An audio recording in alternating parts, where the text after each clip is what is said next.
시청자 여러분 안녕하십니까? 뉴스제이 시작합니다. 마포구가 상반기 종합민원실 비상대응 모의훈련을 실시했습니다. 대구시는 2025 원스톱 기업지원 박람회를 진행했습니다. 조규홍 보건복지부 장관이 춘천을 방문해 비상진료체계 상황을 점검했습니다. 이철우 경상북도지사가 마티아스 프랑케 주한 칠레 대사를 접견했습니다. 여수시가 여수에서 살아보기 일기 참가자를 모집합니다. 트럼프 미국 대통령이 예고했던 국가별 상호관세가 우리 시각으로 9일 낮 1시부터 시행에 들어갔습니다. 미국으로 수출되는 모든 물품에 일단 25% 관세가 붙게 되는데 광주와 전남 경제에 악영향이 예상됩니다. 지난해 4조 5,800억 원이 넘는 매출을 올리며 창사 이래 최고 실적을 거둔 금호타이어. 해외 시장에서 18인치 이상 고인치 타이어 판매가 크게 늘어난 덕분인데 올해 악재를 맞았습니다. 총 매출의 30%를 판매한 미국에서 모든 나라에 고관세를 부과하기로 하면서 매출 타격이 우려됩니다. 대미 수출의 95%를 맡고 있는 베트남 공장에는 46%의 관세가 적용됩니다. 금호타이어는 미국 현지 생산 확대를 위해 조지아 공장 투자를 검토하고 글로벌 생산 거점 물량 재배치를 고민하고 있다고 밝혔습니다. 지난 3일부터 25% 관세가 부과된 완성차 업계도 초긴장 상태입니다. 지난해 기준 기아 오토랜드 광주에서 생산한 차량의 65%가 수출용이었고 이 중 50% 이상이 미국 시장으로 향했습니다. 기아차는 당장 물량 조정은 고려하고 있지 않다지만 200여 개 지역 협력업체들은 불안감을 감추지 못합니다. 수출 그 원가에 그대로 반영되기 때문에 경쟁력이 약화되고 그리고 지금 매출 부진으로 이어질 수밖에 없습니다. 그래서 생산량이 감소되기 때문에 무엇보다도 중소기업에 미치는 영향이 아주 크다고 볼 수 있고요. 삼성 광주 공장은 경쟁력 강화 방안을 다각적으로 검토하는 등 고심이 깊어지고 있습니다. 우리 정부가 미국과 본격적인 관세 협상에 나선 상황. 내수 침체가 심각한 가운데 최대 시장인 미국의 관세 장벽이 높아지면서 광주와 전남 기업들 모두 벼랑 끝으로 내몰리고 있습니다. 지방 중소도시의 소멸 위기와 급격한 인구 감소 문제를 극복하기 위한 해법을 모색하는 제1회 상지 코리아 포럼이 한국 프레스센터에서 열렸습니다.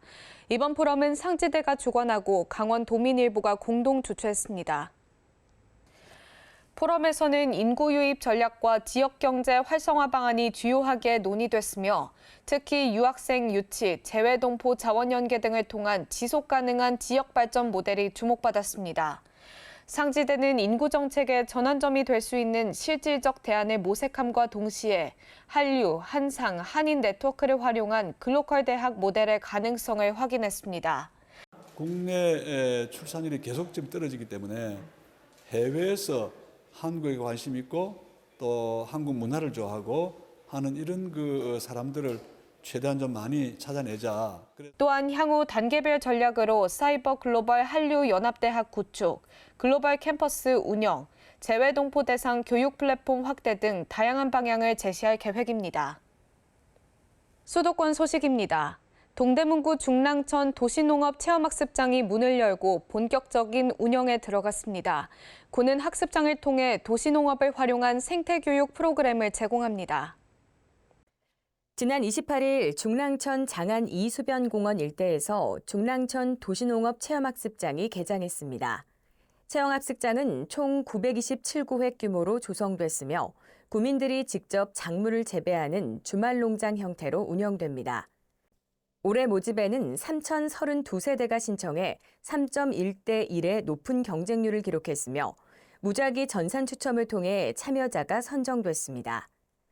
이날 행사에는 이필영 동대문구청장과 시구의원, 주민 등 600여 명이 참석해 상추 모종을 심으며 도시농업의 시작을 함께했습니다.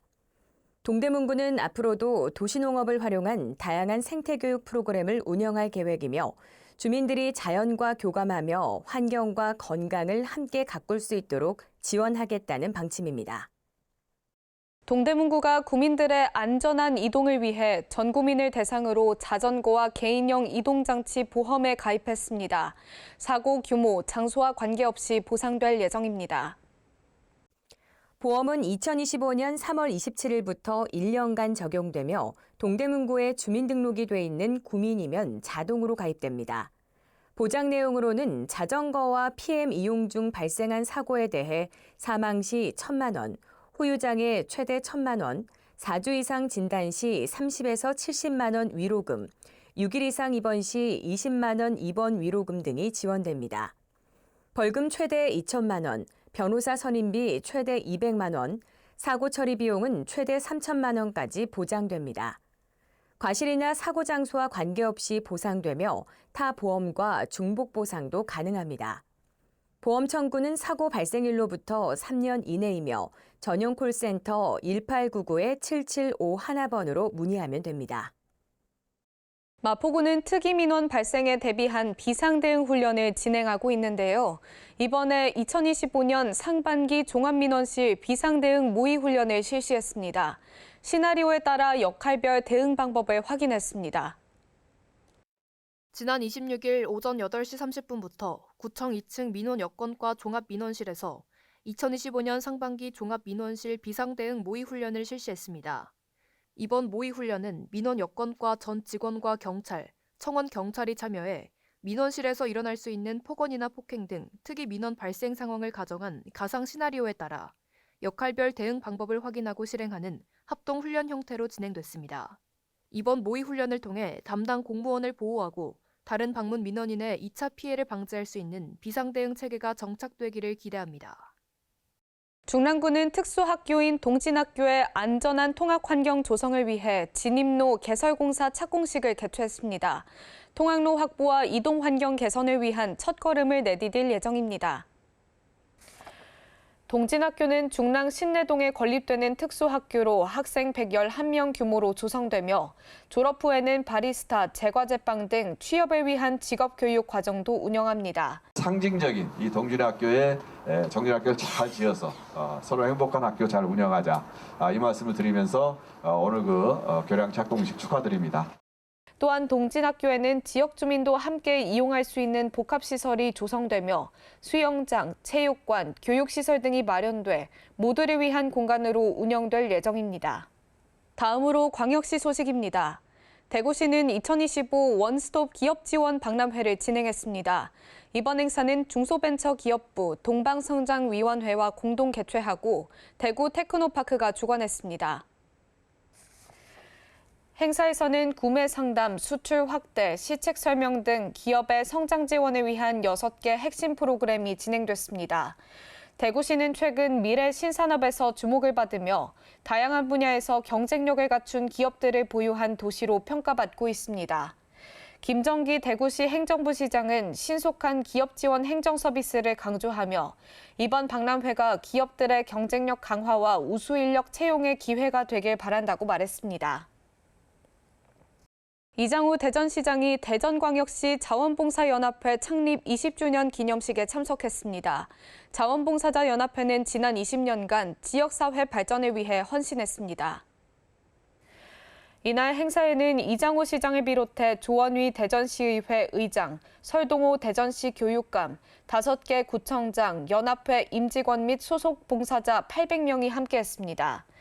기념식에서는 연합회 20년의 발자취를 돌아보고 앞으로의 도약을 다짐하는 뜻깊은 시간을 가졌습니다. 이장우 시장은 축사를 통해 앞으로도 변함없는 나눔과 봉사로 시민들에게 희망과 감동을 전해주시길 바란다고 말했습니다. 이어서 강원도 소식입니다. 춘천시가 옛 캠프페이지 일대 추진 예정인 도시재생 혁신지구 계획안에 대해 설명하고 시민들의 의견을 수렴하는 자리를 마련했습니다. 시는 이후에 계획안을 보완하고 국토부 공모에 신청할 예정입니다. 시는 지난 3월 24일 오전 시청 1층 대회의실에서 춘천 도시재생 혁신지구 및 도시재생 활성화 계획 공청회를 열고 K컬처, VFX 산업 육성과 더불어 시민 중심의 열린 문화 공간을 제공하는 내용을 담은 계획안을 발표했습니다. 이후 장희순 강원대 부동산학과 교수를 좌장으로 당국대 도시계획 부동산학부 교수, 강원대 영상문화학과 교수, 지역 청년 기업 대표 등이 모여 계획안을 포함한 사업 전반에 대해 제언했으며 시민 질의응답 등을 통해 의견을 수렴했습니다. 시는 향후 시의회 의견 청취 등을 거쳐 계획안을 수정 보완한 뒤 상반기 중 국토교통부 공모에 신청한다는 계획입니다. 조규홍 보건복지부 장관이 춘천시 복지시설과 병원 등을 방문해 비상진료체계 상황을 점검했습니다. 국민의 생명을 지키기 위해 노력한 현장 의료진을 격려하는 시간도 가졌습니다. 조 장관은 먼저 시립복지원과 치매 전담형 요양원을 둘러본 후 강원대학교 병원에서 열린 관계자 간담회에서 현장 의료진과 직접 소통하며 재정적 지원을 비롯한 의료진 사기 진작, 배후 진료 확충 등 의료 여건 개선에 대해 논의했습니다. 이후 인성병원으로 이동해 2차 의료기관 운영 상황 등을 청취했으며 의료계 집단행동 등 어려운 상황 속에서도 비상진료체계를 유지하며 국민의 생명을 지키기 위해 노력해온 현장 의료진에게 감사의 뜻을 전했습니다.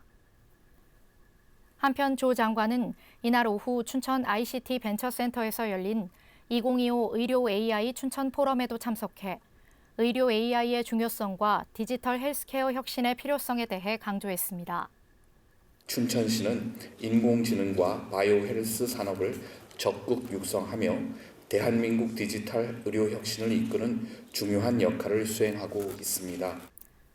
덧붙여 조 장관은 AI 의료기술 투자 확대와 규제 개선 등 정부 차원의 지원 방안을 제시해 주목을 받았으며 이날 포럼에는 대학 교수, 전 질병관리본부장, 바이오테크 기업 대표 등 전문가가 모여 디지털 헬스, 정밀의료, K바이오, AI 디지털 트윈 등 첨단 분야의 성과와 발전 방향을 공유했습니다. 횡성인재육성장학회가 2025년 제14차 장학증서 수여식을 갖고 세계 분야 221명의 학생에게 장학증서를 수여했습니다. 장학회는 매년 사업을 확대해 인재 양성에 기여하고 있습니다. 이번 수여식에는 장학생, 학부모, 관계자 등 150여 명이 참석했으며 예체능 미래인재 장학생으로 선발된 윤예지 학생의 바이올린 연주로 행사를 시작했습니다.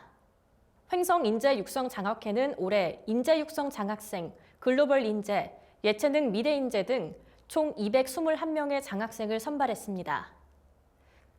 글로벌 인재로 선정된 학생에게는 1인당 4년간 1,000만 원을 지원하며 예체능 미래인재 학생에게는 1년간 240만 원 등이 지원됩니다. 횡성인재육성장학회는 2012년 지역 인재 양성을 목표로 횡성군에서 출전했으며 매년 기업, 단체, 국민들의 장학금 기탁을 바탕으로 장학 사업을 확대해 지역 인재 양성에 기여하고 있습니다. 횡성군이 군락지를 형성하며 집단 서식하는 민물 가마우지에 대한 개체수 관리에 나섭니다. 군은 소음 발생으로 교란시키는 방법 등을 활용할 예정입니다. 풍부한 어족 자원의 영향으로 최근 1년에서 2년 사이 200마리였던 민물 가마우주의 개체수가 600여 마리로 대폭 늘어난 상태로 배설물로 인한 수목 백화 현상과 악취 발생, 어족 자원 감소 등 많은 피해를 주고 있습니다. 이에 따라 작년부터 피해 지역 모니터링을 통해 집단 서식지 관리 방안을 모색해왔으나 서식지가 상수원 보호구역에 위치한 데다 호숫길 관광지 안전사고 우려로 총기 포획이 제한되며 관리에 어려움을 겪어왔습니다. 횡성군은 드론을 활용한 소음 발생으로 교란시키는 방법 등을 사용해 번식을 방지하며 묵은 둥지를 제거하고 정기적으로 서식지를 관리해 개체수와 산란 시기 등을 파악해 나간다는 계획입니다. 계속해서 충청도 소식입니다. 충청북도가 뉴욕 페스티벌 대한민국 국가브랜드 대상 시상식에서 3연속 대상을 수상했습니다. 이번 수상을 통해 정책 기획력과 시행력을 다시 한번 입증했습니다. 김영한 도지사가 개인 부문 최고 영예인 명예의 전당에 헌정되고 충청북도 일하는 바퍼 사업이 도시브랜드 복지정책 부문을 수상하는 등 2개의 주요 상을 동시에 수상했습니다. 이번 수상으로 충북도는 3년 연속 국가브랜드 대상을 수상하며 정책 기획력과 실행력은 물론 지역 브랜드로서의 가치를 대외적으로 다시 한번 입증했습니다. 뉴욕 페스티벌 대한민국 국가브랜드 대상은 세계 3대 광고제 중 하나인 뉴욕 페스티벌이 주최하는 글로벌 브랜드 시상식으로 국내 소비자와 전문가의 평가를 바탕으로 매년 가장 우수한 브랜드와 개인을 선정해 수여됩니다. 충북도가 경제활동에 참여하지 못하는 여성과 청년들에게 근로환경이 유연한 일자리를 제공하는 일하는 기쁨, 청년 여성 일자리 지원 사업을 추진합니다. 도는 사업을 통해 장기적인 고용 안정을 도모할 계획입니다. 일하는 기쁨 사업은 충북 도시근로자, 도시농부에 이은 충북형 혁신 틈새 일자리 사업입니다. 장거리 출퇴근 제약으로 도시근로자나 도시농부 사업 사각지대에 있는 여성과 청년을 대상으로 추진됩니다. 틈새 시간을 활용해 주 3, 4회, 하루 4시간 이내 공동 일터에서 근무하는 생활 밀착형 사업입니다. 참여 대상은 19세 이상 39세 이하 청년 및 19세 이상 59세 이하 여성이며 청주 오창에서 시작해 진천, 음성, 혁신도시 등으로 확대해 나갈 계획입니다. 사업을 통해 비경제 활동 인구가 취업 시장을 거쳐 점진적으로 노동 시장에 적응할 수 있도록 지원합니다. 나아가 장기적인 고용 안정까지 도모하는 것이 최종 목표입니다. 베트남 빈푹성 인민위원회 대표단이 충청북도를 방문해 우호 협력 증진 방안을 논의했습니다. 충북도와 빈푹성은 11년째 자매 결연을 이어오고 있습니다. 이번 방문은 충청북도와 베트남 빈푹성 간 지속적인 협력 관계를 굳게 하고 경제, 문화, 관광 등 다양한 분야에서 교류하기 위해 이루어졌습니다. 충북도와 빈푹성은 2013년 이후 11년째 자매 결연을 이어오고 있습니다. 공무원 상호 파견, 기업 교류, 문화 행사 등 다양한 협력 사업을 통해 관계를 이어오고 있습니다. 김영환 충북도지사는 현장에서 인공지능을 활용해 베트남어 노래를 제작해 들려주며 AI 기술의 활용 가능성과 중요성에 대해 설명했습니다. 이어 첨단 산업 분야에서 충북도와 빈푹성 간 협력을 더욱 강화해 나가자고 제안했습니다. 면담을 마친 빈푹성 대표단은 충북 당산 생각의 벙커를 방문해 공간 재생 사례를 둘러봤습니다. 이어서 도내 주요 기업체를 방문해 양지역 간 경제협력 확대 방안을 모색했습니다. 보령시 보건소는 실종 위험이 있는 치매안심센터 등록 치매 환자에게 각인 목걸이를 지원합니다. 목걸이에는 환자의 이름과 보호자의 연락처가 새겨져 있습니다. 환자는 길을 잃었을 경우 신원을 확인하고 가정 복귀를 신속하게 할 수 있게 되며 각인 목걸이에는 꽃 문양을 넣어 환자에 대한 존중과 사랑의 의미를 더했습니다. 실종 예방 각인 목걸이는 100명의 치매 환자에게 제공되며 사용자의 만족도와 효과성을 평가해 향후 지속 지원 여부를 결정할 계획입니다. 전경희 보건소장은 앞으로도 치매 환자의 실종을 예방하고 안전하게 생활할 수 있도록 최선을 다하겠다고 말했습니다. 보령시는 생활인구 누적 수치가 221만 명을 기록하며 전국 인구 감소 지역 중 2위, 충남도 내에서는 1위를 달성했습니다. 이는 2023년 2분기보다 약 29만 명 증가한 수치입니다. 이번 결과는 보령시의 여름철 보령 머드축제를 비롯한 다양한 행사와 대천 해수욕장, 보령 냉풍욕장 등 관광지가 각광받은 게 이유로 분석됩니다. 또한 체류 인구의 재방문율은 24.6%, 평균 체류일 수는 2.41로 조사됐으며 방문객 1인당 평균 카드 사용액은 10만 5,600원으로 나타났습니다. 보령시는 인구 감소 지역 철도 관광 활성화, 고향 사랑 기부제 운영, 보령 워케이션 거점센터 조성 등 다양한 사업을 추진하고 있습니다. 다음으로 경상도 소식입니다. 이철우 경상북도지사가 경북을 방문한 마티아스 프랑케 주한 칠레 대사를 접견하고 에이펙 정상회의의 경주 개최를 위한 협력 방안을 논의했습니다. 또한 경상북도 칠레 간 경제 문화 교류 확대 등에 대해 환담했습니다. 이날 환담에서는 통상 투자 확대, 친환경 농업 협력, 문화예술 및 청년 인적 교류 등 구체적인 협력 과제에 대해 활발한 논의가 이루어졌습니다. 에이펙과 관련해서 프랑케 대사는 칠레 정부도 회원국으로서 경북도의 준비에 적극 협력하고 성공적인 회의가 될 수 있도록 최선을 다하겠다고 밝혔습니다. 이 지사는 칠레는 한국과 최초로 FTA를 체결한 중남미 국가이자 에이펙 창립 회원국으로 경상북도와도 협력 가능성이 큰 중요한 파트너라며 양 지역 간 우호 협력이 더욱 활발해지길 기대한다고 말했습니다. 광주 전남 소식입니다. 대선 시기가 빨라지면서 광주시와 전남도의 대응도 분주해지고 있습니다. 양 시도는 대선 공약들을 서둘러 발표하고 각 후보자와 정당을 만나 설득 작업에 나설 것으로 보입니다.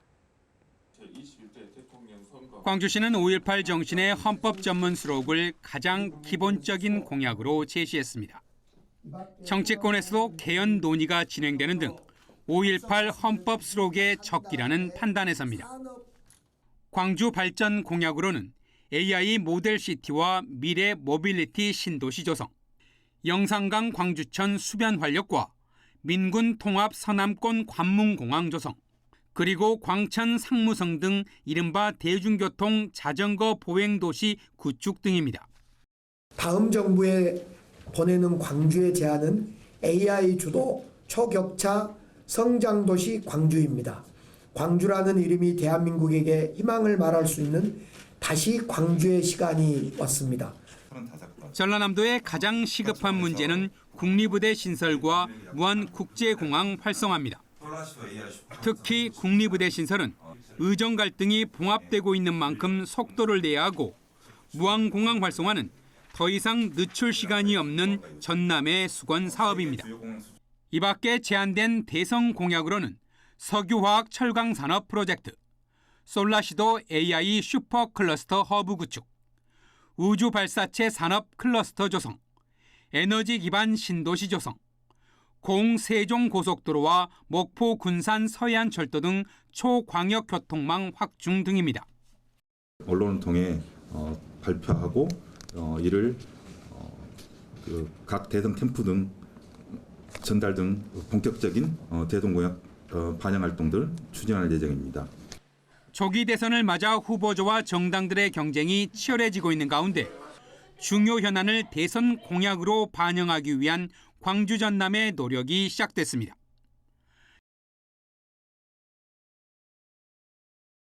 여수시가 귀농 귀촌을 희망하는 도시민을 대상으로 여수에서 살아보기 일기 참가자를 모집합니다.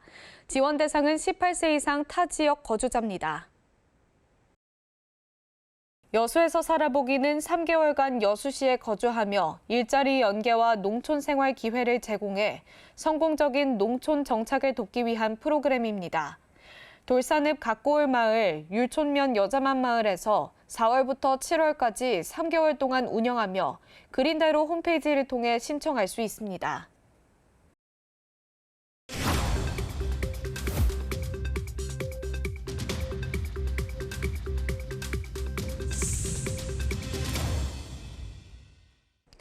한 주간의 행사 소식을 전해드리는 클릭 행사톡톡 시간입니다. 양평 용문산 산나물축제가 경기 양평에서 열립니다. 양평 산나물축제는 올해로 15회째를 맞이했으며 이번 축제는 4월 25일부터 27일까지 열립니다. 양평의 산나물은 임금님 짐상품으로도 최고로 알려져 있을 만큼 그 맛과 향이 뛰어나다고 합니다. 축제에서는 다양한 산나물을 만나볼 수 있다고 하는데요. 뿐만 아니라 퓨전 요리 대회, 산나물 테라피 등 재밌는 프로그램도 많이 준비돼 있다고 합니다. 양평에서 향긋한 축제 즐기시길 바랍니다. 경기관광공사가 사진 공모전을 개최합니다. 주제는 축제, 관광명소 등 5개로 나뉘어져 있는데요. 2024년 이후에 촬영된 작품만 접수 가능하다고 합니다. 1인당 최대 5점까지 출품 가능하며 촬영 장소가 유사할 경우 최대 2점까지 신청할 수 있습니다. 공모전에서 수상할 경우 상금이 주어지며 한국사진작가협회 회장상이 수여됩니다. 공사 관계자는 사진을 향후 홍보에 적극 활용할 계획이라고 전했습니다. 이상으로 뉴스 마칩니다. 함께해 주신 여러분 고맙습니다.